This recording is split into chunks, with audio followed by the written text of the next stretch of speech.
So we have started accounting foundation కి సంబంధించి discussion చేస్తున్నాము. ఆర్సిఎంఏ ఫౌండేషన్ కి సంబంధించి అకౌంట్స్ కి సంబంధించి డిస్కషన్ చేస్తున్నాము. అందులో అకౌంట్స్ లో మనం ఫస్ట్ డిస్కషన్ చేసేది డెఫినేషన్ ఆఫ్ అకౌంటింగ్ డెఫినేషన్ ని డిస్కషన్ చేసాము. యాజ్ పర్ డెఫినేషన్ మనం ఏమన్నాము, అకౌంటింగ్ అంటే art of recording, classifying, summarising in a significant manner and in terms of money transaction events which are in part at least of financial character and interpreting the result thereof. అంటే మనం ఏం చెప్పినాము, accounting అంటే అది recording చేయడం, classifying చేయడం, summarising చేయడం, అది ఒక సిగ్నిఫికెంట్ మేనర్ లో చేయడం. సిగ్నిఫికెంట్ మేనర్ లో చేయడము వాటికి రిలేటెడ్ మనీ ఏమన్నా ఉన్నా, ట్రాన్సాక్షన్ ఏమైనా ఉన్నా, ఈవెంట్స్ ఏమైనా ఉన్నా వాటిని డిస్క్లోజ్ చేస్తాము. దానివల్ల రిజల్ట్ ని ఇంటర్ప్రిట్ చేస్తాం అనేది అకౌంటింగ్ డెఫినేషన్. అది మనం స్టార్ట్ చేసినది. అక్కడ రికార్డింగ్ అంటే ఏమి, జర్నల్స్ కావచ్చు, క్లాసిఫైయింగ్ అంటే లెడ్జర్ కావచ్చు, సమ్మరైజింగ్ అంటే సబ్సిడరీ బుక్స్ కావచ్చు, significant manner and in terms of money. Money అంటే ఆల్రెడీ మీకు తెలుసు. ట్రాన్సాక్షన్ అంటే రిలేటింగ్ టు మనీ, ఏవైతే ఈవెంట్స్ ఉంటావో వాటిని అంటాము. ఈవెంట్స్ అంటే whether monetary or non monetary, అది మనం డిస్కషన్ చేసినాము. ఫస్ట్ అకౌంటింగ్ డెఫినేషన్ ని డిస్కషన్ చేసినాము. నెక్స్ట్ ఆఫ్టర్ అకౌంటింగ్ డెఫినేషన్ తర్వాత ఆబ్జెక్టివ్స్ ఆఫ్ అకౌంటింగ్ డిస్కషన్ చేసినాము. ఆబ్జెక్టివ్స్ లో ఏమేమి చెప్పినా, 4 ఆబ్జెక్టివ్స్ చెప్పినాను. ఫస్ట్ ఆబ్జెక్టివ్ వచ్చేసి providing information to users of rational decision making. So మనం ఒక డెసిషన్ ని తీసుకోవడానికి మనకి ఇన్ఫర్మేషన్ ప్రొవైడ్ చేసేది ఏది, అకౌంటింగ్. ఆ అకౌంటింగ్ ఇన్ఫర్మేషన్ వల్ల యూజర్స్ ఎవరైతే ఉంటారో ఆ యూజర్స్ డెసిషన్ తీసుకుంటారో. యూజర్స్ ఎవరనేది నేను మొన్న క్లాస్ లో చెప్పినాను, 21% వస్తారు. నెక్స్ట్ సెకండ్ వచ్చేసి systematic recording of transaction. Systematic recording అంటే ఏమి, ఫస్ట్ మనం జర్నల్ వేస్తాం, తర్వాత లెడ్జర్ వేస్తాం, తర్వాత సమ్మరీ బుక్ చేస్తాం, తర్వాత రీకన్సిలేషన్ చేస్తాం, తర్వాత ట్రయల్ బ్యాలెన్స్ వేస్తాం, తర్వాత ఫైనలైజేషన్ చేస్తాం. సో మనం ఒక సీక్వెన్స్ అనేది ఫాలో అవుతున్నామా, ఒక సిస్టమాటిక్ రికార్డింగ్ చేయడం, ఇదేమి objective of accounting. Next ascertainment of results of about transactions. Results అంటే ఏమి, మనకి ప్రాఫిట్ అండ్ లాస్, మన మెయిన్ మోటివ్ ఏమి, ప్రాఫిట్ మోటివ్. సో మనకి రిజల్ట్స్ అనేది ప్రాఫిట్ వచ్చిందా, లాస్ వచ్చిందా. సో మనం ఒక ఎగ్జామ్ రాస్తామంటే పాస్ అయినామా, ఫెయిల్ అయినామా, అదేనా మనకి రిజల్ట్స్. బిజినెస్ కి రిజల్ట్స్ అంటే ఏమి, ప్రాఫిట్ లాస్, అదేనా మన యొక్క రిజల్ట్స్. దాన్ని కూడా objective of accounting. Next ascertainment of financial position of business. అంటే నాకు ఎన్ని ఆస్తులు ఉన్నాయి, ఎన్ని అప్పులు ఉన్నాయి, నా పొజిషన్ ఏమి, నేను పే చేయగలనా లేదా, నాకున్న అమౌంట్స్ నేను పే చేయగలనా, దీనివల్ల ఈ బిజినెస్ పెట్టడం వల్ల నాకు ఇన్కమ్ వస్తుందా, లాస్ వస్తుందా, మొత్తం నా అసెట్స్ ఎన్ని ఉన్నాయని తెలుసుకోవడానికి కూడా objective of accounting. So 4 objectives ఏమి, providing information to the users of decision making, systematic recording of transactions, ascertainment of result of above transactions, ascertainment of financial position of business. ఇది వరకు క్లియరా? ఆఫ్టర్ దట్ మనం ఏం discussion చేసినాము, functions of accounting discussion చేసినాము. ఆ functions లో ఏం చెప్పినాము, ఫస్ట్ ఐడెంటిఫైయింగ్ ద ట్రాన్సాక్షన్స్ అని చెప్పినాము. ఏం చెప్పినాము, మానిటరీ ట్రాన్సాక్షన్స్ అండ్ ఈవెంట్స్ అని చెప్పినాము. ఐడెంటిఫైయింగ్ చేయడం అంటే ఏమి, మనం చేసే ప్రతి ట్రాన్సాక్షన్స్ ఏవైతే ఉంటావో వాటిని జస్ట్ ఐడెంటిఫై చేయడం. ఇది ట్రాన్సాక్షన్, ఇది ఈవెంట్. ట్రాన్సాక్షన్ అంటే ఏమి, మానిటరీ రిలేటెడ్ ఉంటుంది.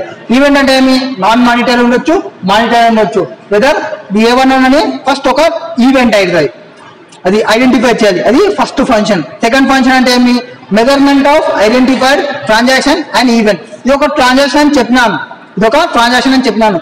మానిటరీ రిలేటెడ్ అని చెప్పినాను, ఎంత మెజరింగ్ చేయడం. So measuring of identified transaction. తర్వాత ఏం చేయాలి, రికార్డింగ్ ఆఫ్ సచ్ ట్రాన్సాక్షన్స్. మన అకౌంటింగ్ మెయిన్ డెఫినేషన్ ఏం, ఫస్ట్ రికార్డింగ్, క్లాసిఫైయింగ్, సమ్మరైజింగ్. దాన్ని రికార్డింగ్ చేయడం, నెక్స్ట్ క్లాసిఫైయింగ్ చేయడం, నెక్స్ట్ సమ్మరైజింగ్ చేయడం, నెక్స్ట్ రిజల్ట్ ని అబ్టైన్ చేయడం, నెక్స్ట్ అనలైజింగ్ చేయడం, నెక్స్ట్ కమ్యూనికేట్ చేయడం టు యూజర్స్. ఎవరైతే ఉంటారో ఇన్ఫర్మేషన్ యూజర్స్ కి డిస్క్లోజ్ చేయాలి. ఆ కమ్యూనికేషన్ చేసేప్పుడే నేను చెప్పినాను ఎవరెవరికి ఎందుకు వాడాలి, గవర్నమెంట్ ఎందుకు తీసుకుంటుంది, బ్యాంక్ ఎందుకు తీసుకుంటుంది, అదేనా నేను చెప్పింది మొన్న. కమ్యూనికేషన్ తో యూజర్స్ ఎవరెవరు యూజ్ చేస్తారు, ఇది ఎవరు చేస్తారు, ఫంక్షన్స్ ఆఫ్ అకౌంటింగ్ అని డిస్కషన్ చేసాం. ఇది వరకు క్లియరా? Any doubts? No doubts. No next ఏం చెప్పినాము, అకౌంటింగ్ ఉంటుంది, అకౌంటెన్సీ ఉంటుంది, బుక్ కీపింగ్ ఉంటుంది. ఇప్పుడు దీనికి ఫ్రేమ్వర్క్ కి సంబంధించి డిస్కషన్ చేసినాము. ఫ్రేమ్వర్క్ అంటే ఏం చెప్పినా, ఒక ఫ్రేమ్వర్క్ అంటే ఒక structure that form support to frame. అంటే ఆర్ ఒక సంథింగ్ మనం ఒకటి చేయాలంటే దానికి ఒక స్ట్రక్చర్ ని ఫార్మ్ చేసేది ఫ్రేమ్వర్క్ అని చెప్పినాం. క్లియరా? ఒక particular set of rules, particular ideas, particular belief, ఒక ఆర్డర్ లో డీల్ చేయడానికి, ఒక పొజిషన్ కి సంబంధించి ఆర్డర్ లో డీల్ చేయడానికి ఒక ప్రాబ్లం ఉందనుకోండి, ఆ ప్రాబ్లమ్ ని డెసిషన్ ఎట్లా తీసుకోవాలి, వాట్ టు డూ ఎట్లా తీసుకోవాలి, ఏమేమి తీసుకోవాలి, ఒక రూల్స్ ఏమి, ఒక ఐడియాస్ ఏమి, అది ప్రాబ్లమ్స్ ని ఒక రూల్స్ ని క్రియేట్ చేసి పెట్టినది. అదొక frame work, set of rules అనేది అక్కడ మనం ఉంటాయి. అదేనా మనం చెప్పినది common set of rules and guide lines అని చెప్పినాను. నెక్స్ట్ ఫ్రేమ్ వర్క్ లో 4 టైప్స్ అని చెప్పినాను. ఎన్ని? 4 ఫ్రేమ్ వర్క్స్. ఏవేవి? First conceptual framework, next legal framework, next institutional framework, next ఇంకోటి రెగ్యులేటెడ్ ఫ్రేమ్ వర్క్. ఈ 4 ఫ్రేమ్ వర్క్ అయినా నేను చెప్పినది. దాని తర్వాత చెప్పిన 4 ఫ్రేమ్ వర్క్ అయినా. అందులో ఫస్ట్ ఫ్రేమ్ వర్క్ ఏమి? Conceptual frame work is a body inter related objectives and fundamentals. ఏం చెప్పినాము? Inter related objectives and fundamental కి సంబంధించి దాని యొక్క మెయిన్ పర్పస్, గోల్ ఏమి, ఫైనాన్షియల్ రిపోర్టింగ్ ఏముంది, ఆ ఫైనాన్షియల్ రిపోర్ట్ ని మెయిన్ గోల్ ఏమి, దాని యొక్క ఆబ్జెక్టివ్స్ ఎట్లా తీసుకోవాలి, ఇవన్నీ కాన్సెప్ట్స్ అన్ని డిస్కషన్ చేస్తుంది. కాన్సెప్చువల్ ఫ్రేమ్ వర్క్ లో ఫండమెంటల్ ఏం తీసుకోవాలి, అండర్లైన్ కాన్సెప్ట్స్ ఏం తీసుకోవాలి, ఈ కాన్సెప్ట్ లో ఇవన్నీ మనకున్న అకౌంటింగ్ ఆబ్జెక్టివ్స్ ఉన్నాయి కదా. అకౌంటింగ్ ఆబ్జెక్టివ్స్ అనే ఇన్ఫర్మేషన్ ప్రొవైడ్ చేయడము, సిస్టమేటిక్ గా రికార్డింగ్ చేయడము, వాటన్నిటిని ఎట్లా చేయాలనేది కాన్సెప్చువల్ గా చెప్తుంది. ఇది ఆ కాన్సెప్ట్ కి హెల్ప్ చేసేది ఏమి? Conceptual frame work. మన యొక్క ఆబ్జెక్టివ్ ని రీచ్ కావడానికి మనకి హెల్ప్ చేసేది ఎవరు? Conceptual frame work. So different concept ఉంటాయి. ఇప్పుడు గోయింగ్ కాన్సెప్ట్ అంటే ఏమి, మెటీరియల్ అంటే ఏమి, సో డిఫరెంట్ కాన్సెప్ట్ అన్ని మీకు ఎక్స్ప్లెయిన్ చేస్తుంది ఒక వేలో. అదే కాన్సెప్చువల్ ఫ్రేమ్ వర్క్. ఇప్పుడు జనరల్ పర్పస్ ఫైనాన్షియల్ రిపోర్టింగ్ ఉంటుంది. జనరల్ పర్పస్ అంటే అందరి కోసం ఫైనాన్షియల్ రిపోర్టింగ్ అనేది యూజ్ చేస్తుంటాము. సో వాటిని ఎట్లా ప్రిపేర్ చేయాలి, అందరి పర్పస్ కోసం, బ్యాంక్ కోసమే చేసేటప్పుడు ఎట్లా ప్రిపేర్ చేయాలి, గవర్నమెంట్ కోసమే చేస్తుంటే ఎట్లా ప్రిపేర్ చేయాలి, ఇన్సూరెన్స్ కోసమే చేస్తుంటే ఎట్లా ప్రిపేర్ చేయాలి, ఒక్కొక్క కాన్సెప్ట్ ఒక్కొక్కరికి. ప్రతి ఒక్కరికి మనం మన profit and loss account balance sheet provide చేస్తాము. బ్యాంక్ కి ఇస్తాము, ఇన్సూరెన్స్ కి ఇస్తాము, ఇంకా ఎవరికి ఇస్తాము, సప్లయర్స్ కి ఇస్తాము, కస్టమర్స్ కి ఇస్తాము, మన ఎంప్లాయీస్ కి ఇస్తాము, మేనేజ్మెంట్ కి ఇస్తాము, వీళ్ళందరికీ ఇస్తాము. ఒక్కొక్కరికి ఒక్కొక్కలాగా ఇవ్వచ్చు, ఒక్కొక్కరికి ఒక్కొక్క యూజేజ్ అనేది ఉంటుంది. దానికి మనకి ఎవరు హెల్ప్ చేస్తారు? Conceptual framework. Next legal framework అంటే ఏం చెప్పినాం మనము? Being control by various statutes. Various statutes ఏవైతే ఉంటావో అవి మనం ఏ దానిలో ఫామ్ చేసినామో దానికి ఆ స్టాట్యూ అనేది ఉంటుంది. ఫర్ ఎగ్జాంపుల్ కంపెనీ ఉందనుకోండి, కంపెనీకి స్టాట్యూ ఏమి? Companies act. పార్ట్నర్షిప్ ఫామ్ అంటే పార్ట్నర్షిప్ యాక్ట్, దానికి స్టాట్యూ. ఎల్ఎల్పి అంటే ఎల్ఎల్పి యాక్ట్. దాని యొక్క రెస్పెక్టివ్ యాక్ట్ ఏదైతే ఉందో దానికి ఒక రెస్పెక్టివ్ యాక్ట్ ఉందో లీగల్ గా అదే చూసుకుంటది. పార్ట్నర్స్ ని పార్ట్నర్షిప్ యాక్ట్ చూసుకుంటది, ఎల్ఎల్పిని ఎల్ఎల్పి యాక్ట్ చూసుకుంటది, కంపెనీని కంపెనీస్ యాక్ట్ చూసుకుంటది. అదే నేను ఎగ్జాంపుల్ ఇచ్చినానా, companies act, LLP act, partnership act అవన్నీ ఇచ్చినది. Next institutional framework. Institutional framework అంటే ఒక సెట్ ఆఫ్ బాడీస్ మనకు ఒక గైడ్ లైన్స్ ని ఇష్యూ చేస్తుంటది, ఒక ఫార్మ్ ఆఫ్ గైడ్ లైన్స్ ని ఇష్యూ చేస్తుంటది, ఆర్ ప్రొనౌన్స్మెంట్ ని ఇష్యూ చేస్తుంటది. మనకి సెట్ ఆఫ్ బాడీస్ అంటే మనకి ఎగ్జాంపుల్ ఏమి? మనకి చార్టర్డ్ అకౌంటెంట్ కోర్స్ ఉంది, వీటికి సంబంధించి సెట్ ఆఫ్ బాడీ ఎవరు గైడ్ లైన్స్ ఇస్తుంటారు? ICAI ఇస్తుంటారు. ఒకవేళ మీరు CMA చేస్తుంటే దానికి ICMAI ఇస్తుంటది. ఒకవేళ మీరు కంపెనీ సెక్రటరీ అయితే ICFI ఇస్తుంటది. వాళ్ళైనా మనకి ఇన్స్టిట్యూషనల్ ఫ్రేమ్ వర్క్ చేసేది. నౌ లాస్ట్ ఏం చెప్పినాము? Regulatory activities. రెగ్యులేటరీ యాక్టివిటీస్ అంటే కొన్ని వేరియస్ రెగ్యులేటరీస్ ఉంటాయి. కొన్ని ట్రాన్సాక్షన్ కి సంబంధించి కొంతమంది రెగ్యులేట్ చేస్తుంటారు. ఫర్ ఎగ్జాంపుల్ మీరు మొబైల్ యూజ్ చేస్తుంటారు, ఎయిర్టెల్, జియో, ఇవన్నీ టెలికాం బిజినెస్ కి. వాళ్ళంతా ఎవరు చూస్తుంటారు? ట్రై అనేది ఒకటి ఉంటుంది. TRAI ఏదైతే ఉంటుందో telecom regulatory authority of India, వాళ్ళు చెక్ చేసుకుంటారు. ఫర్ ఎగ్జాంపుల్ మీరు షేర్స్ ని బై చేస్తుంటారు, సేల్ చేస్తుంటారు, వాటన్నిటిని ఒక రెగ్యులేట్ చేయాలా, ఒకరు ఆపుతున్నారా? మనకి ఎట్లయితే మేడం ఇక్కడ రెగ్యులేట్ చేస్తుంటారో అట్లా ఒక పర్సన్ రెగ్యులేట్ చేయాలా. అక్కడ రెగ్యులేట్ చేసేది ఎవరు? సెబీ. సో సెబీ ఎగ్జాంపుల్ ఇచ్చింటాను నేను. సో సెక్యూరిటీ మార్కెట్ ఏదైతే ఉంటుందో వాటిని చేస్తుంటది. నెక్స్ట్ ఇన్సూరెన్స్ వాళ్ళని ఎవరు చేస్తున్నారు? IRDAI రెగ్యులేట్ చేస్తుంటది. ఇది క్లియర్డా? 4 ఫ్రేమ్ వర్క్ ఏమని చెప్పాను? ఒకటి conceptual framework, next legal framework, institutional framework, regulatory framework. అదేనా నేను చెప్పింది. నెక్స్ట్ ఏం స్టార్ట్ చేసినాం? ఫార్మ్స్ ఆఫ్ ఆర్గనైజేషన్ స్టార్ట్ చేసినాం. ఫార్మ్స్ ఆఫ్ ఆర్గనైజేషన్ లో నేను ఏం చెప్పాను? ఫార్మ్స్ లో డిఫరెంట్ ఫార్మ్స్ వచ్చు, వాళ్ళు యూజ్ చేసే ఏవేవి యూజ్ చేస్తామో అనేది మెయిన్ ఇంపార్టెంట్ అని చెప్పినాం. కాంపోనెంట్స్ ఆఫ్ ఫైనాన్షియల్ స్టేట్మెంట్ లో. సో ఒక పర్సన్ సోల్ ప్రొప్రైటర్ అంటే ఏమేమి యూజ్ చేస్తుంటారు? మ్యానుఫ్యాక్చరింగ్, ట్రేడింగ్ అకౌంట్ యూజ్ చేస్తుంటాడు, ప్రాఫిట్ అండ్ లాస్ అకౌంట్ ని యూజ్ చేస్తుంటాడు, బ్యాలెన్స్ షీట్ యూజ్ చేస్తుంటారు. ఇది ఎవరికి? సోల్ ప్రొప్రైటర్షిప్ కి. నెక్స్ట్ పార్ట్నర్షిప్ ఫమ్ ఉంది, వాళ్ళు ఏమి యూజ్ చేస్తారు? Partnership trading account, profit and loss account, profit and loss appropriation account, additional వచ్చేది ప్రాఫిట్ అండ్ లాస్ కటీమా, profit and loss balance sheet. Next ఎల్ఎల్పికి LLP partnership act account, next LLP balance sheet. Next కంపెనీకి statement of profit and loss, balance sheet, cash flow statement, statement of changes in other equity. అందున forms of organizations discussion చేసినది, so అది వాళ్ళకు ఉండేది.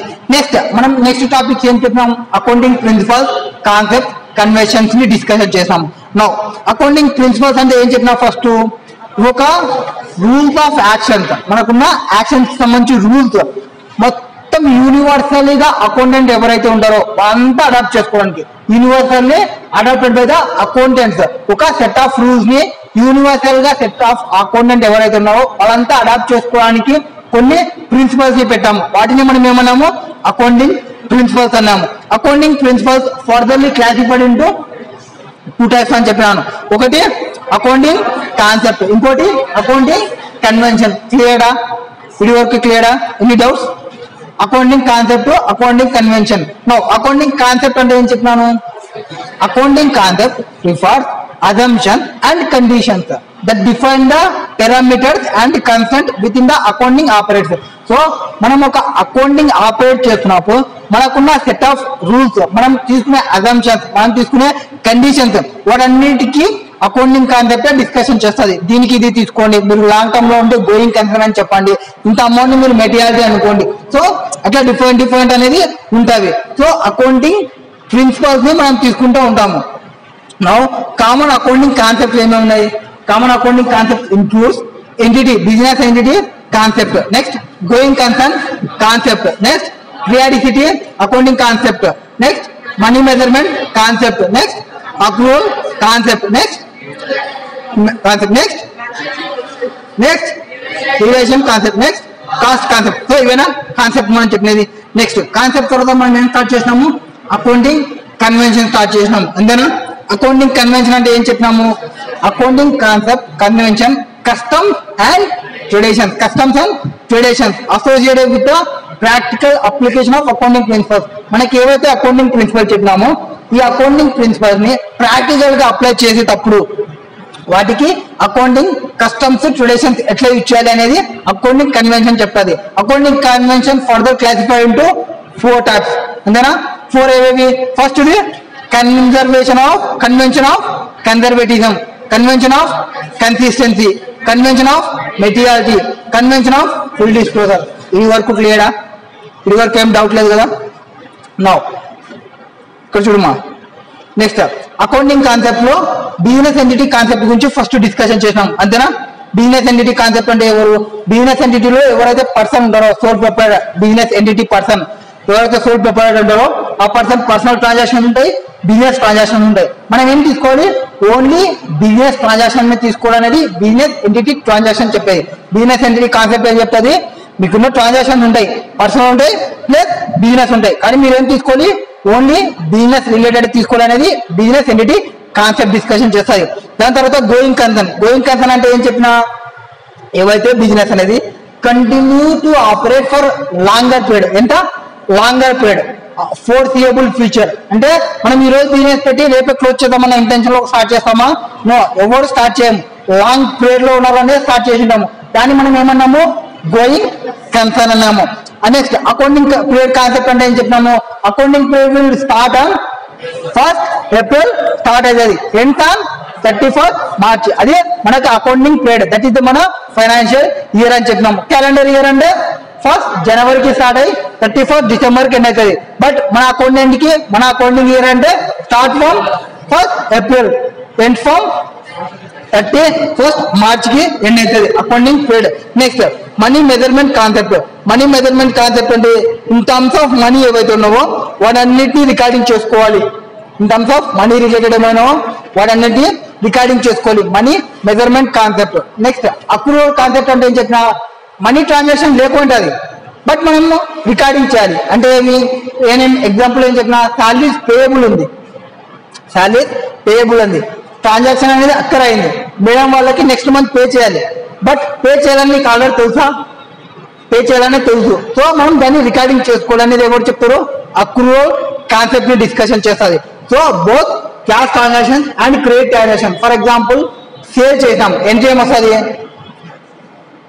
Sale చేస్తే ఎంజీఎం వస్తుంది, cash account dot sales clear. But credit sale చేస్తాం, క్రెడిట్ సేల్ చేస్తే సమ్ పర్సన్ ఎవరైతే ఉన్నాడో ఆ person account debit to sales అని వస్తాం, అంతేనా? ఇంకేమైనా వేరే వస్తుందా, అంతేనా? సో క్యాష్ మెజర్మెంట్ అంటే క్యాష్ యూనిటీ మాత్రమే రాసుకుంటాము. Other than cash as per accrual మనం రాసుకోవాలి కంపల్సరీగా. ప్రతి ట్రాన్సాక్షన్ ని మనము రికార్డింగ్ చేయాలనేది చెప్పేది. నెక్స్ట్ చెప్పమా, మనీ మెజర్మెంట్ లో మనీ రిలేటెడ్ రాస్తామని చెప్తాము. అక్రూవల్ లో మనీ లేకున్నా కానీ క్రెడిట్ పర్చేజ్ అన్నా, క్రెడిట్ సేల్ అన్నా, మనీ మెజర్మెంట్ లో మనీ ట్రాన్సాక్షన్స్ అమ్మా.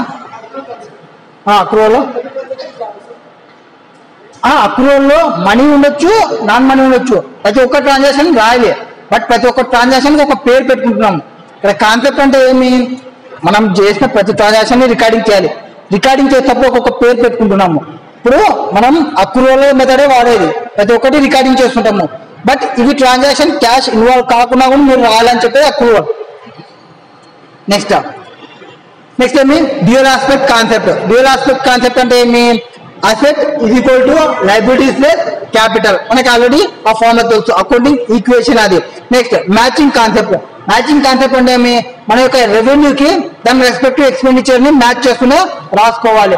వితౌట్ హ్యావింగ్ ద ఎక్స్పెండిచర్ మనం రెవెన్యూస్ బుక్ చేసుకోవడానికి లేదు. ఫర్ ఎగ్జాంపుల్ పర్చేస్ లేకుండా రెవెన్యూ బుక్ చేస్తా, సేల్స్ బుక్ చేస్తా అంటే అవుతుందా?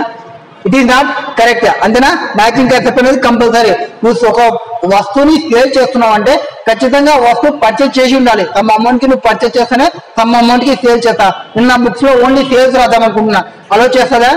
అలో. మ్యానుఫ్యాక్చరింగ్ చేస్తే మ్యానుఫ్యాక్చరింగ్ ఎక్స్పెండిచర్ వస్తుంది కదా, ఎక్స్పెండిచర్ రావాలి, రెస్పెక్టివ్ ఎక్స్పెండిచర్ రావాలని మనం చెప్పేది. మ్యానుఫ్యాక్చరింగ్ చేసినా ఎక్స్పెండిచరే, పర్చేజ్ చేసినా ఎక్స్పెండిచరే. Profit and loss account debit side వస్తుంది, అంతేనా?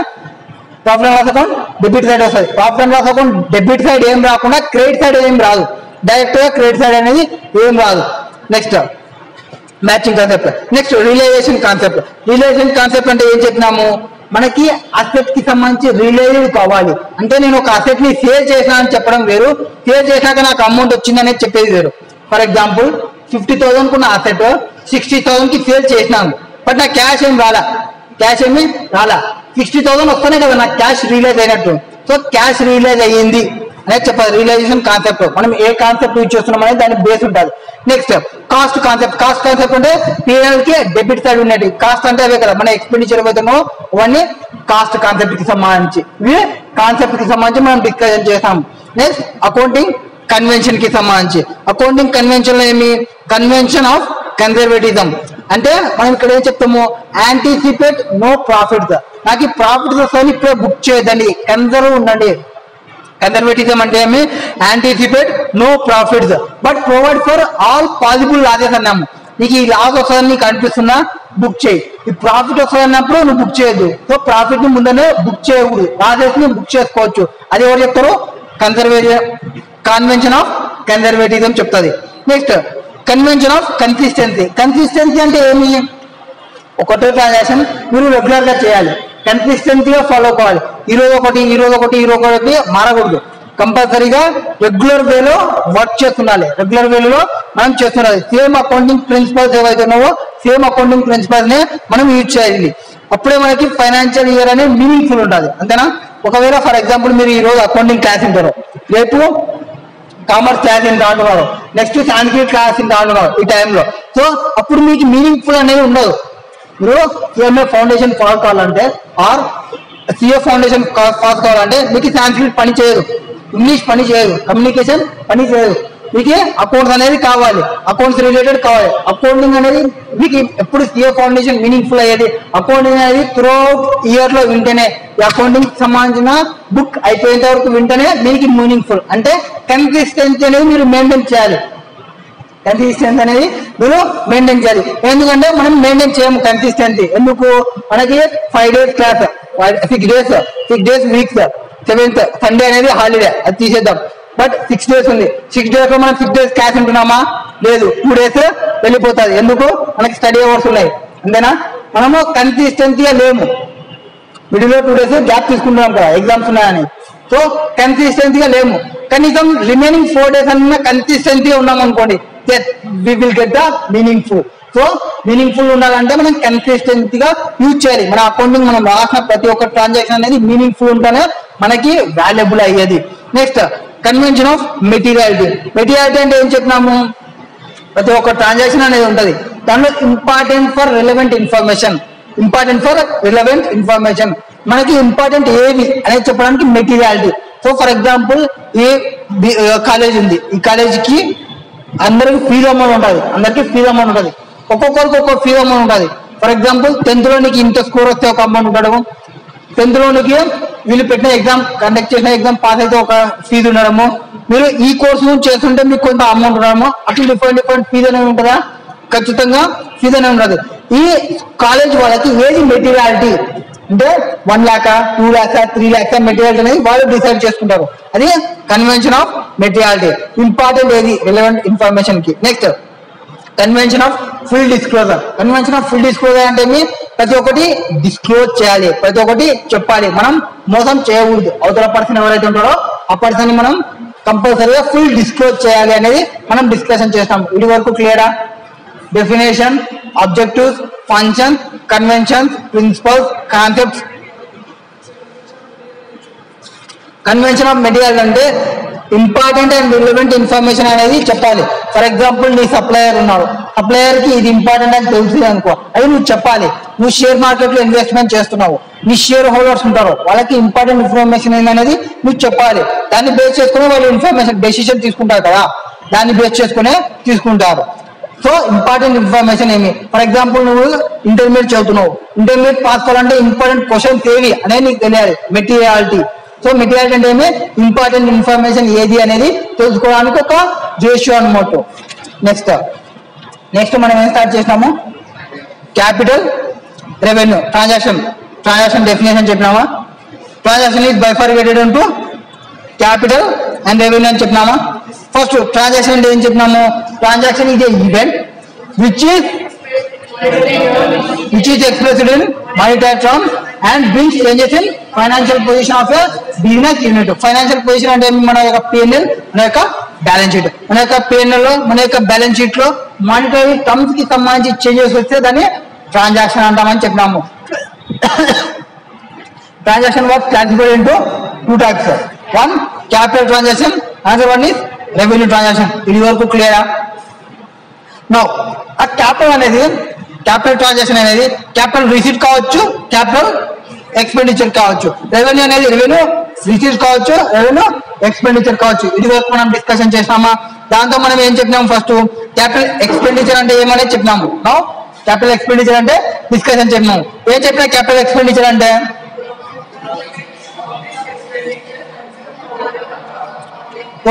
క్యాపిటల్ ఎక్స్పెండిచర్ అంటే కొన్ని ఐటమ్స్ చెప్పినాము. ఏం చెప్పినాం? First economic benefit of this expenditure consume over a number of period. ఒక అకౌంటింగ్ పీరియడ్ కి కాదు, over a number of accounting period కి పోతుంది, అది క్యాపిటల్ ఎక్స్పెండిచర్ అన్నాము. రెవెన్యూ ఎక్స్పెండిచర్ దానికి రెస్పెక్ట్ ఏం చెప్పినాము? Revenue expenditure consume with in 1 accounting period అని చెప్పినాము. అంతేనా చెప్పింది? Next it is non recurring nature. ఇది క్యాపిటల్ అనేది నాన్ రికరింగ్ నేచర్ ఉంటుంది, రెవెన్యూ అనేది రికరింగ్ నేచర్ ఉంటుంది. నెక్స్ట్ అమౌంట్, క్యాపిటల్ లో జనరల్లీ లార్జ్ అమౌంట్ ఇన్వాల్వ్ అయి ఉంటుంది, బట్ రెవెన్యూలో స్మాల్ అమౌంట్ అనేది ఇన్వాల్వ్ అయి ఉంటుంది. క్యాపిటల్ అనేది బ్యాలెన్స్ షీట్ లో రిఫ్లెక్ట్ అవుతుంది, రెవెన్యూ అనేది ప్రాఫిట్ అండ్ లాస్ లో రిఫ్లెక్ట్ అవుతుంది అని చెప్పినాము. నెక్స్ట్ ఇంకేం చెప్పినాము? ఈ అమౌంట్ అనేది క్యాపిటల్ ఎక్స్పెండిచర్ అనేది commencement of operations of entity, before కూడా ఉండొచ్చు అండ్ అట్ ద టైం కూడా ఉండొచ్చు, దాన్ని క్యాపిటల్ అని చెప్పినాము. బట్ రెవెన్యూ అనేది ఓన్లీ ఇన్కార్పొరేషన్ అయిపోయిన తర్వాతనే, కమెన్స్మెంట్ అయిన తర్వాతనే చెప్తానని చెప్పినాము. కమెన్స్మెంట్ అంటే ఏమి? స్టార్ట్ అని చెప్పిన, కమెన్స్మెంట్ అంటే స్టార్ట్ అని చెప్పినాను. నెక్స్ట్ ఇది వరకు చెప్పినామా? నెక్స్ట్ కండిషన్ చెప్పినా క్యాపిటల్ ఎక్స్పెండిచర్ సంబంధించిన. It helps in earning capacity. Operating the it helps in earning capacity అని చెప్పినాము. ఇక్కడ it helps in activity in current accounting period అని చెప్పినాము. కరెంట్ అకౌంటింగ్ పీరియడ్ కి హెల్ప్ చేస్తుంది. ఇది ఫ్యూచర్ కి సంబంధించి హెల్ప్ చేస్తుంది.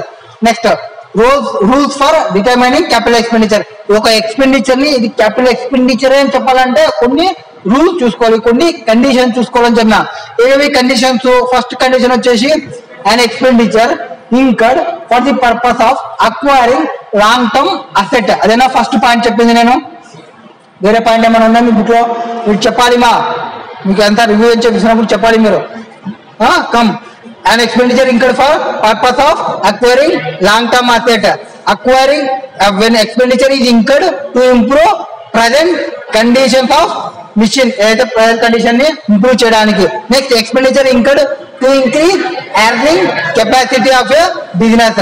Next preliminary expenditure incurred before the commencement of business. ఏదైనా నేను కండిషన్ చెప్పింది క్యాపిటల్ ఎక్స్పెండిచర్ కి, ఇది సాటిస్ఫై చేస్తే క్యాపిటల్ ఎక్స్పెండిచర్ అవుతుందని చెప్పినాము. నెక్స్ట్ రెవెన్యూ ఎక్స్పెండిచర్ కి ఏం చెప్పినాము?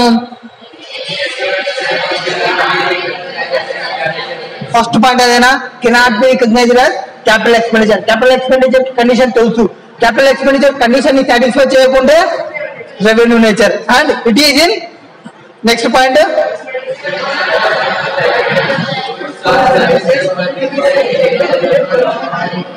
టెంపరీ నేచర్ లో ఉంటుంది ఏనా రెవెన్యూకి. నెక్స్ట్ ఏం చెప్పినాము?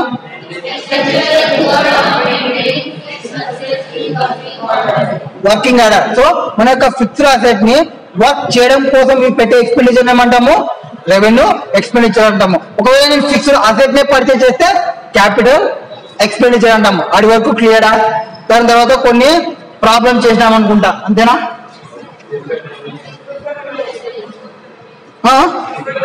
డిఫర్ రెవెన్యూ ఎక్స్పెండిచర్ కూడా అక్కడే చెప్పినామా? ఓకే. డిఫర్ రెవెన్యూ ఎక్స్పెండిచర్ అంటే ఏం చెప్పినాము? ఇదే expenditure for which payment is made. Payment అనేది చేసింటాము. Liability has been incurred, but దాన్ని ఏం చేస్తాము? Carry forward for the presumption of future year. ఏమి? ఫ్యూచర్ బెనిఫిట్ కోసం, benefit over the subsequent period కోసం వీటిని ఎక్స్పెండిచర్ ఇప్పుడు ఇక్కడ అవుతాము. సో ఫ్యూచర్ లో వీటిని యూజ్ చేసుకుంటాము, అంతేనా? Deferred revenue expenditure. నెక్స్ట్ ఏం చెప్పినాము? ఇల్లుస్ట్రేషన్స్ స్టార్ట్ చేసినాము. ఇల్లుస్ట్రేషన్స్ మీరే చూసుకోండి. Next capital receipts, revenue receipts అవే స్టార్ట్ చేసింది. నౌ క్యాపిటల్ రిసీట్స్ అంటే ఏం చెప్పినాము? obtained by an entity from operations other than regular operations of the entity. అదేనా first point. Next do not affect profit and or loss incurred during the course of year. అంతేనా? Next point ఏం చెప్తున్నాను చెప్పండి. Okay, non recurring nature అన్న అదే point ఏనండి, non recurring nature. Next it is not recognised as income. Okay, next it reflected in balance sheet. అది capital receipt కి సంబంధించి. Next does not operating. Next liability.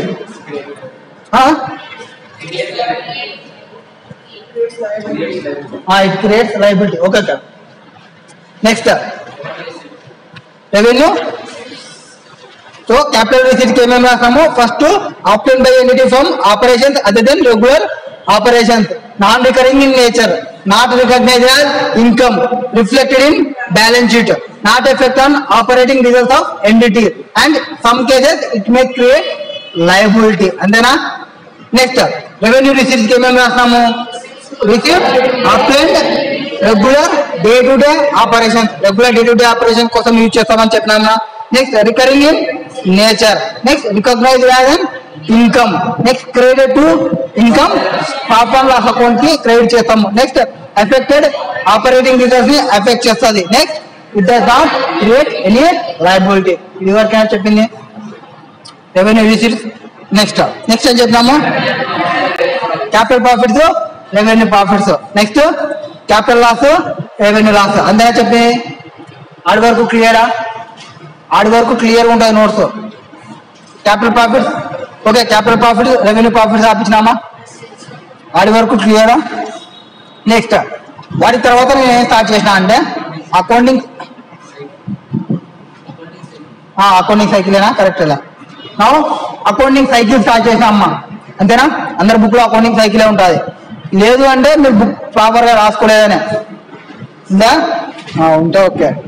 Accounting cycle అంటే ఏం చెప్పినాము? Accounting cycle అంటే ఏం చెప్పినాము?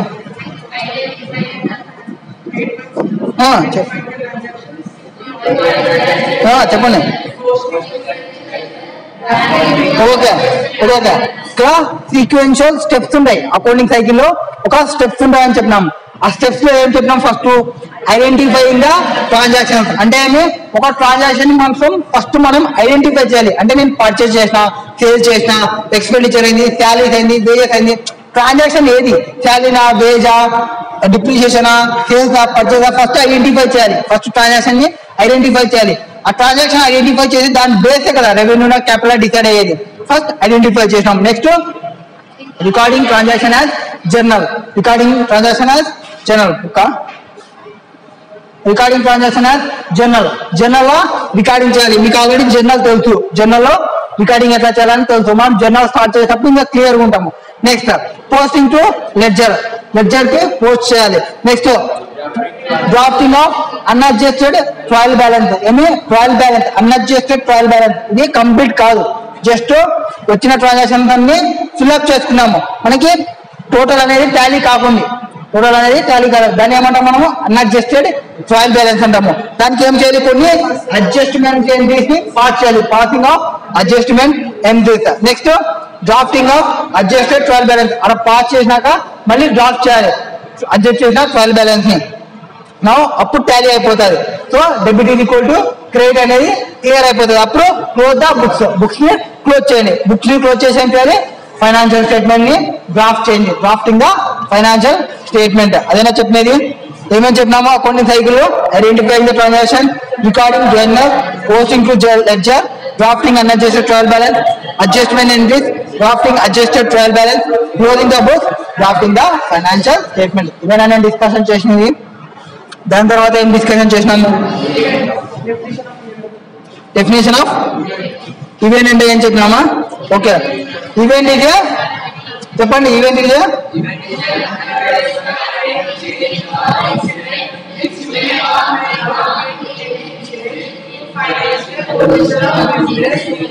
అంతేనా? ఏం చెప్పినా? అకౌంటింగ్ ఈజ్ ఎన్ అకరెన్స్ ఒక పని జరగడము, ఆర్ హ్యాపెనింగ్ ఒక జరగడం, చేంజ్ ఒక చేంజ్ రావడం, ఆర్ ఒక ఇన్సిడెంట్ జరగడం, which may or may not bring any change in the financial position of the business entity. So change అనేది రావచ్చు, రాకపోవచ్చు. అది ఈవెంట్. చేంజ్ కంపల్సరీ వస్తే ట్రాన్సాక్షన్, అది కూడా ఫైనాన్షియల్ ట్రాన్సాక్షన్. ఫైనాన్షియల్ చేంజ్ వస్తున్నప్పుడే ట్రాన్సాక్షన్ అంటాం. మానిటరీ లింక్ కావాలి కంపల్సరీగా, అప్పుడే మనము ట్రాన్సాక్షన్ అని అంటాము. సో మనం అక్కడ ఏం చెప్పినాము? Salaries pay to employees transaction. Employees ని రిక్రూట్మెంట్ చేసుకున్నాము అంటే ఈవెంట్. అంతేనా? మనం చెప్పిన ఎగ్జాంపుల్ ఎంప్లాయీస్ ని తీసుకుంటే ఈవెంట్ అవుతుంది. ఎంప్లాయీస్ కి శాలరీ పే చేస్తే ట్రాన్సాక్షన్ అవుతుంది. నెక్స్ట్ ఏం చెప్పినాము? Accounting equation. అకౌంటింగ్ ఈక్వేషన్ అంటే ఏం చెప్పినాము? Inter relationship among 3 important components అని చెప్పినామా? ఇంపార్టెంట్ కాంపోనెంట్స్ ఏవేవి? ఈక్విటీ. అసెట్స్ అంటే ఇటు సైడ్ ఉంటాయి, లైబిలిటీస్ అంటే ఇటు సైడ్ ఉంటాయి. లైబిలిటీ పైన ఈక్విటీ ఉంటుంది. ఈక్విటీకి ఇంకొక పేరుకే క్యాపిటల్ అని వాడుతుంటాము రెగ్యులర్ గా. అంతేనా? మనం ఏం చెప్పినాము? చెప్పినది. దాని తర్వాత కొన్ని ట్రాన్సాక్షన్స్ ఇచ్చి ఏది అసెట్ అవుతుంది, ఏది లైబిలిటీ అవుతుంది, ఏది క్యాపిటల్ అవుతుంది అని చెప్పినాము. ఈక్విటీ అనేది చెప్పినాము. అంతేనా? అది వరకు క్లియరా? మీ దానిలో నెక్స్ట్ ఏం చెప్పినామంటే అకౌంటింగ్ ఏమేమి ఉన్నాయి అది ఇందాక చెప్పినది అదేమ్మా. అసలు రీడింగ్స్ నువ్వు మ్యాటర్ రాసాం. ఓకే. దాని తర్వాత బ్రాంచెస్ ఆఫ్ యూజర్స్ చెప్పినామా? Next users of accounting. So users ఎవరెవరు ఉన్నారు? Proprietor, management, supplier. మీరు లేరు ఈ క్లాస్ కి, వినండి. సో యూజర్స్ మనం ఫస్ట్ అకౌంటింగ్ ఆబ్జెక్టివ్ లో చెప్పిన అకౌంటింగ్ అనేది ఎవరికి యూజ్ఫుల్ అవుతుంది? యూజర్స్ కి యూజ్ఫుల్ అవుతుంది అన్న. యూజర్స్ అంటే ఎవరు? యూజర్స్ అంటే only not customer. Users include proprietor, చెప్పండి మా, management, supplier, bank, financial, prospective investor and customers, employees, regulator, agents, course, research, వీళ్ళంతా యూజర్స్. వీళ్ళకి షేర్ హోల్డర్స్ వాళ్ళు కూడా ఇంక్లూడ్ అవుతారు. So stake holders include share holders. Stake holders కూడా వస్తారు. Stake holders అంటే వీళ్ళంతా వచ్చేస్తారు, వాళ్ళంతా యూజర్స్. ఎవరెవరికి ఎట్లా ఉపయోగపడతాయి అనేది కూడా మనం డిస్కషన్ చేసినాము. అంతేనా మనం డిస్కషన్ చేసినది? నెక్స్ట్ ఏం చెప్పినాము? Accounting terminologies. అకౌంటింగ్ టర్మినాలజీస్ ఏమేమి చెప్పినాము? అకౌంటింగ్ టర్మినాలజీలో trade debtors, receivables, trade creditors, assets, assets లో fixed assets, intangible assets, liabilities and goods, stocks, వీటిని డిస్కషన్ చేసినాము. ఇప్పుడు అకౌంటింగ్ టర్మినాలజీ ఇక్కడ వినండి మా. అకౌంటింగ్ టర్మినాలజీ అండి.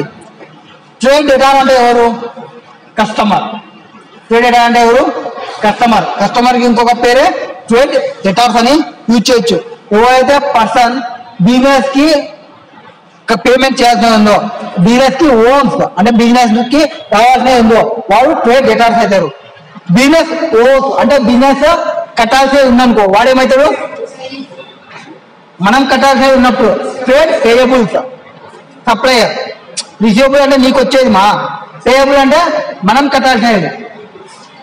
అదేనా మనం నెక్స్ట్ చెప్పినది. ట్రేడ్ పేయబుల్స్ కి ఏం చెప్పినా? Amount due to creditors. అదేనా చెప్పినది. ఆర్ ఓస్ టు క్రెడిటార్స్ ఎవరైతే ఉంటారో వాళ్ళకి పేమెంట్ చేసేది. నెక్స్ట్ అసెట్ గురించి చెప్పిన. అసెట్ అంటే ఏమి? 2 కండిషన్స్ మెయిన్ గా. పొజిషన్ ఉండాలి అండ్ బిజినెస్ పర్పస్ కోసం యూజ్ చేస్తుండాలి. అదేమని చెప్పినది. పొజిషన్ ఉండాలంటే మళ్ళీ డివైడ్ చేస్తుంది. కంట్రోల్ ఉండాలి, ఫ్యూచర్ ఎకనామిక్ బెనిఫిట్ ఉండాలి, రిలయబుల్ ఎస్టిమేటర్. ఈ 3 నేను చెప్పలే ఇంకా మీకు. చెప్పినది 2. పొజిషన్ ఉండాలి, బిజినెస్ పర్పస్ కోసం యూజ్ చేసి ఉండాలి. పొజిషన్ అంటే ఏమి?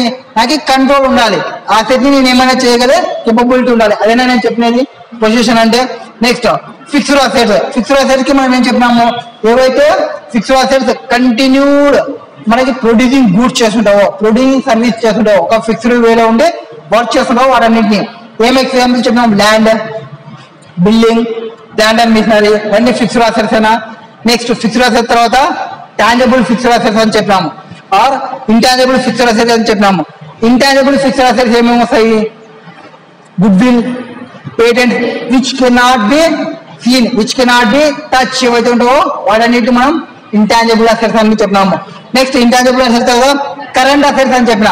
కరెంట్ అసెట్స్ అంటే ఏం చెప్పినా? యూజ్ కాదు, which can be convert into cash with in second period of time. Which in current asset లో లిక్విడ్ అసెట్స్ వస్తాయి. ఫస్ట్ ఒకటే డివిజన్ చేసుకున్నాము. ఆ డివిజన్ లో మళ్ళీ వచ్చేటి బ్యాలెన్స్ షీట్ చెప్పేటప్పుడు చెప్తాను. ఫస్ట్ ఏం డివిజన్ అయినా చెప్తున్నాను. Fixed asset, current asset. Current asset అయితే మనకి ఏవైతే easily convert into cash, cash లెక్క మనం ఈజీలీ కన్వర్ట్ చేయగలమో వాటిని క్యాష్ అంటామని చెప్పినాము, కరెంట్ అసెట్ అంటామని. అక్కడ ఏమేమి చెప్పినాము మనము? క్యాష్, క్యాష్ ఇన్ హ్యాండ్ ఏవైతే ఉంటావో, క్యాష్ ఎట్ బ్యాంక్ ఏవైతే ఉంటావో వాటన్నింటిని మనం డిస్కషన్ చేసినాము. నెక్స్ట్ లయబిలిటీ అంటే ఏం చెప్పినాము? ఓస్ టు అవుట్ సైడర్స్. ఎవరెవరికైతే మనం బాకీ ఉంటామో, ఎవరెవరైతే మనము బయట వాళ్ళకి పే చేయాల్సినవి ఉందో వాటన్నింటిని మనము లయబిలిటీ అంటామని చెప్పినాము. లయబిలిటీలో 2 టైప్స్. ఒకటి లాంగ్ టర్మ్ లయబిలిటీ, ఇంకోటి షార్ట్ టర్మ్ లయబిలిటీ అని చెప్పినాము. ఎవరైతే ఓవర్ లాంగ్ పేమెంట్ ఉంటావో వాళ్ళని లాంగ్ టర్మ్ అంటాము. ఎవరైతే short payment with in accounting period లో ఉంటావో వాటిని షార్ట్ టర్మ్ అంటాము. Next goods. గూడ్స్ అంటే చెప్పినాము. గూడ్స్ అంటే ఏవైతే రీసేల్ కోసం పర్చేజ్ చేస్తుంటామో, ఏవైతే things which is using in the business for the purpose of resale వాటన్నిటిని గూడ్స్ అంటామని చెప్పినాము. Next stock. స్టాక్ లో ఓపెనింగ్ స్టాక్ ఉండొచ్చు, క్లోజింగ్ స్టాక్ ఉండొచ్చు. స్టాక్ అంటే ఏమి? ఏదైతే line unsold at the end of the accounting period, ఏదైతే మన దగ్గర స్టాక్ ఉందో, లైన్ అయిందో అంటే అన్సోల్డ్, సోల్డ్ కాకుండా ఉందో వాటిని మనం ఏమంటామని చెప్పినాము? స్టాక్ అని చెప్తాము. Next types of stock. Types of stock raw material అని చెప్పినాను. రా మెటీరియల్ అంటే ఏం చెప్పినాము? Purchase for the purpose of production, manufacturing కోసం యూజ్ చేయడానికి కోసం, ప్రాసెస్ ని చేయడం కోసం రా మెటీరియల్స్ ని యూజ్ చేస్తామని చెప్పినాము. నెక్స్ట్ రా మెటీరియల్ తర్వాత వర్కింగ్ ప్రోగ్రెస్. ఎప్పుడైతే మ్యానుఫ్యాక్చరింగ్ ప్రాసెస్ జరుగుతుందో వాటిని మనం వర్కింగ్ ప్రోగ్రెస్ అంటామని చెప్పాను. అంతేనా? Next finished product which are available for use. వాటి యొక్క యూజ్ చేయడానికి మనం చేస్తామని చెప్పినాం. వాటికి మనం ఎగ్జాంపుల్ ఏం తీసుకున్నాము? మన clothes. First dress material is raw material. Dress material ని స్టిచ్చింగ్ చేయడానికి యూజ్ చేసినప్పుడు వర్కింగ్ ప్రాసెస్. డ్రెస్ మెటీరియల్ అనేది మెటీరియల్ నుంచి డ్రెస్ కి వచ్చేసిన అంటే ఫినిష్డ్ ప్రోడక్ట్. అదేనా మనం చెప్పినది. నెక్స్ట్ వాటి తర్వాత ఏం చెప్పినాము? ప్రాఫిట్ చెప్పినాము. ప్రాఫిట్ అంటే ఏం చెప్పినాము? Excess of total revenue. Total revenue కంటే టోటల్ ఎక్స్పెన్సెస్ కంటే టోటల్ రెవెన్యూ ఎక్కువ ఉంటే ప్రాఫిట్ అవుతుంది అని చెప్పినాము. టోటల్ ఎక్స్పెండిచర్ ఎక్సెస్ అంటే లాస్ అని చెప్పినాము. అంతేనా? ప్రాఫిట్స్ లాస్ చెప్పినాము. Next drawings. డ్రాయింగ్స్ అంటే ఏమి? Any cash or value. ఎవరైతే ప్రొపరేటర్ అంటారో, ప్రొపరేటర్ విత్డ్రా చేస్తుంటారో అతని యొక్క పర్సనల్ పర్పస్ కోసము వాటన్నింటిని ఏమని చెప్పినాము? డ్రాయింగ్స్ అని చెప్పినాము. క్యాపిటల్ అంటే ఏం చెప్పినాము? Which is invested by the proprietor, it is capital అని డిస్కషన్ చేసినాము. Next provision. ప్రొవిజన్ అంటే ఏం చెప్పినాము? Part of profit which is set aside for the future liability. నేను చెప్పిన ప్రొవిజన్. రిటైన్ ప్రాఫిట్స్ అంటే మనం ఫ్యూచర్ లో యూజ్ చేస్తాము. నువ్వు ఫ్యూచర్ లో ఏ దానికోసం యూజ్ చేస్తాం అనేది మనం చెప్తాం. ఇక్కడ ప్రొవిజన్ అంటే రెస్పెక్ట్ ప్రొవిజన్ అంటే నేను నెక్స్ట్ ఇయర్ గ్రాట్యుటీ పే చేయాలి. గ్రాట్యుటీ పే చేయాలి. ప్రొవిజన్ ఫర్ గ్రాట్యుటీ అంట. నేను నెక్స్ట్ ఇయర్ ఈ పర్సన్ కి gift ఇవ్వాలనుకుంటున్నా.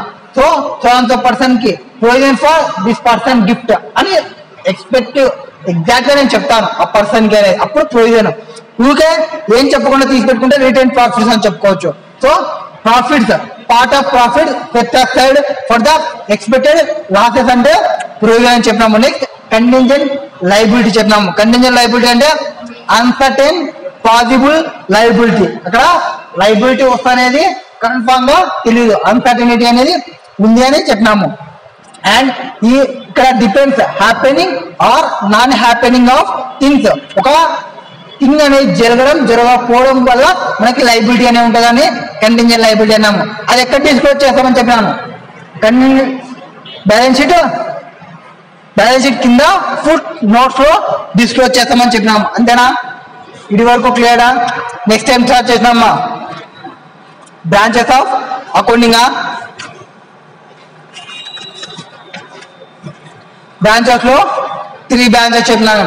Financial accounting, cost accounting, management accounting. Financial accounting అంటే ఏవైతే ట్రాన్సాక్షన్స్ ఉంటావో, ఏవైతే all transactions with outsiders and ఏవైతే ఈవెంట్స్ మన యొక్క ఫైనాన్షియల్ పొజిషన్ ఎఫెక్ట్ చేస్తుంటావో, మన యొక్క ఫైనాన్షియల్ పొజిషన్ ఎఫెక్ట్ చేస్తుంటావు అవన్నీ ఫైనాన్షియల్ అకౌంటింగ్ అని చెప్పినాము. నెక్స్ట్ కాస్ట్ అకౌంటింగ్ అంటే ఏమి? మన యొక్క ఈచ్ ప్రోడక్ట్ కి సంబంధించి మనం కాస్ట్ ని అసెటైన్ చేయగలిగితే, మనం శాలరీస్ అని అంటున్నాము, ఆ శాలరీకి కాస్ట్ అసెటైన్ చేయగలం, ఎంత శాలరీస్ అనేది చెప్పగలం. అదంతా ఏమవుతుంది? కాస్ట్ అకౌంటింగ్ అని చెప్పినాము. Next management accounting. Management accounting అంటే ఏమి? మన యొక్క మేనేజ్మెంట్ డిశ్చార్జ్ చేయాల్సిన ఫంక్షన్స్ ఉంటాయి కదా, ప్లానింగ్ చేయడము, కంట్రోలింగ్ చేయడము, డెసిషన్ మేకింగ్ చేయడం. మేనేజ్మెంట్ అంటే ఎవరు? మేడం తర్వాత కింద ఉన్న వాళ్ళు కొన్ని ప్లానింగ్ చేయాలి, కొన్ని డెసిషన్ తీసుకోవాలి, కొన్ని కంట్రోలింగ్ చేయాలి. వాటన్నిటికీ ఇన్ఫర్మేషన్ అనేది పాస్ ఆన్ చేయడం ఒక సిస్టమాటిక్ వేలో, అంతా మేనేజ్మెంట్ అకౌంటింగ్ అని చెప్పినాము. నెక్స్ట్ అడి వరకు చెప్పినామా? అదే మనం ఇంతవరకు చెప్పిన క్లాస్ మా